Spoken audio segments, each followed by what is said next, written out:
नमस्कार, जय जगन्नाथ। आपण मानकु मो चैनल को अनेक अनेक अभिनंदन। आज हेउछि नवरात्रि पंचम दिवस। मांकर स्कंद माता बेश सिंहासन गता नित्यं पद्माश्रित करद्वया शुभदस्तु सदा देवी स्कंद माता यशस्विनी।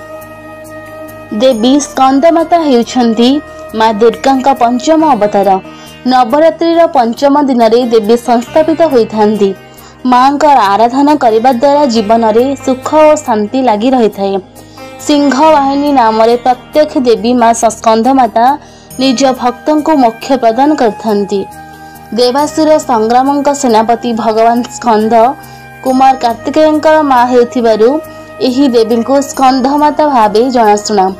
माँ को यह संसार प्रथम माँ भावे अभिहित करा जाए। एही रूपरे भगवान स्कंद छोट पिला रूपरे माँ का कोଳରେ विराजमान करथांती। एही रूपरे माँ का चारिभुज होता है। दुई हाथ में पद्मफूल शोभित होइथिबा बेले अन्य दुई हाथ में माँ भक्तों को आशीर्वाद प्रदान करथांती। अन्य एक हाथ में निज पुओ स्कंद को धरी रखिथांती। पौराणिक कथा अनुसार जेतेबेले धरित्री उपरे असुरंकर अत्याचार बढ़िथिला सेही समय माँ सेमानंकर विनाश करने सह समस्त असुर को मुक्ति देवा सह संसार रे शांति बजाय रखिथिले। शास्त्र उल्लेख एही माता को तांका पुओ को अनाबिल प्रेम करुथिबारु पुओर नाम स निज नाम को जोड़ी रखिछंदी। स्कंद माता पद्मफूलर आसन रे विराजमान करिथांती। तेणु माँ को पद्मासना मध्य कहा जाए। एहा सह देवी का वाहन सिंह अटे। माँ निज भक्तों को स्नेह और प्रेम रखा सबुबले चाहती।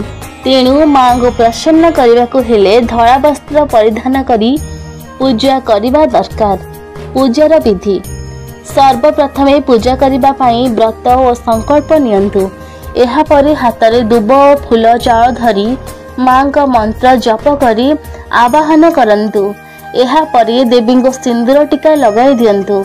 माँ का सबुठार प्रिय हेउछि पद्म फूल। तेणु सुगंधित द्रव्य फल आदि चढ़ातु। एहा सह प्रसाद अर्पण पाई मुख्यतः कदली लगातु और किछि ब्राह्मण को दान करंतु। एपरि करिबा द्वारा आपनक बुद्धिर विकास सेवा समस्त समस्या दूर होई जिवो। स्कंद मातांकर पूजार महत्व। माँ को यही अवतार को पूजा करने फल माँ बड़ बड़ विपदर रक्षा करिथांती। निज भक्तों का मनस्कामना पूर्ण करने सह भक्तों का मोक्ष द्वार मध्य खोली देइथांती। जय माँ दुर्गा।